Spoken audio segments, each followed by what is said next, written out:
Presiden Amerika Serikat Joe Biden memberikan sanksi kepada para pemukim ilegal Israel yang menyerang warga Palestina di tepi barat pada Kamis kemarin. AS menjatuhkan sanksi keuangan dan larangan visa pada putaran awal terhadap 4 orang tersebut. Dilaporkan oleh The Guardian pada Kamis 1 Februari 2024, diketahui pemukim ilegal Israel ini menyerang atau mengintimidasi warga Palestina di tepi barat. Dua pejabat senior pemerintah AS mengatakan mereka menyita properti warga. Keempat orang tersebut juga terlibat dalam tindakan kekerasan serta ancaman dan upaya untuk menghancurkan atau menyita properti warga Palestina. Pemerintah tersebut membekukan aset-aset di Amerika Serikat, di mana aset tersebut milik orang-orang yang dijadikan sasaran dan umumnya melarang warga AS berurusan dengan mereka. Departemen Luar Negeri Amerika Serikat juga telah merilis identitas dari 4 pemukim tersebut. Mereka adalah David Chasdai, Einan Tanjil, Shalom Zehrichman, dan juga Yinon Levy.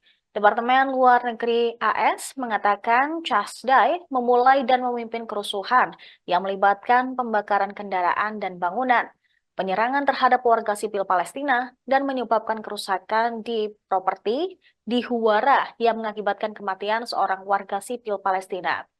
Sementara Tanjil dikatakan telah menyerang petani Palestina dan aktivis Israel dengan batu dan tongkat. Sementara Zerchman menyerang aktivis Israel dan kendaraan mereka di tepi barat, menghalangi ketika mereka melintasi jalan dan berusaha memecahkan jendela kendaraan yang lewat yang berisi aktivis di dalamnya. Departemen tersebut juga mengatakan Levy memimpin kelompok pemukim yang terlibat dalam tindakan yang menciptakan suasana ketakutan di tepi barat. Ia mengancam warga sipil Palestina dan Badui dengan kekerasan jika mereka tidak meninggalkan rumah mereka. Bahkan, dia juga membakar ladang warga, menghancurkan properti mereka.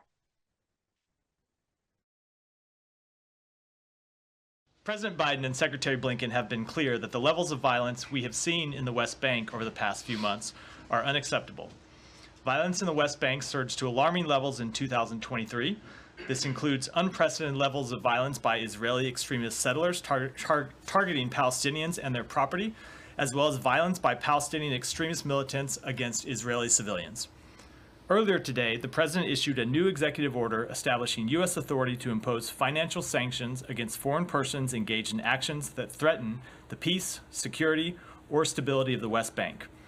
Under the authority granted by that order, the State Department is today imposing financial sanctions on 4 Israeli nationals for their destabilizing acts in the West Bank.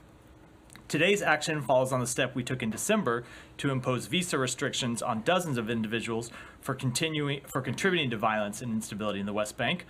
There is no justification for extremist violence against civilians, whatever their national origin, ethnicity, or religion. The President and the Secretary have both raised our concerns with their Israeli and Palestinian counterparts about the level of violence in the West Bank and stressed that Israel must do more to stop violence against civilians and hold accountable those responsible for it. We continue to make clear that expectation to the government of Israel, and as we do, the United States will also continue to take actions to advance the safety. Download Tribun X sekarang, menghadirkan lokal menjadi Indonesia.